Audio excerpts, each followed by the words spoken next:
ஓரணியில் தமிழ்நாடு தமிழின மேல் வாவுணர் போட்டு தளராத குணத்தோடு தயங்காம நடை போடு ஓரணியில் தமிழ்நாடு தமிழின மேல் வாவுணர் போடு தளராத குணத்தோடு தயங்காம நடை போடு தீராத பகையோடு தெரியாத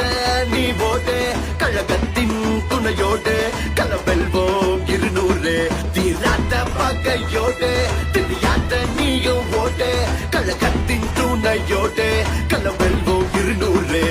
தமிழ்நாட்டை காக்கும் போருது களம் கண்டாலே வெறியேறுது தமிழ்நாட்டை தானா மாறுது காரணம் தலைவர் ஸ்டாலினே மண் மொழி மானம் காக்க ஓரணியில் தமிழ்நாடு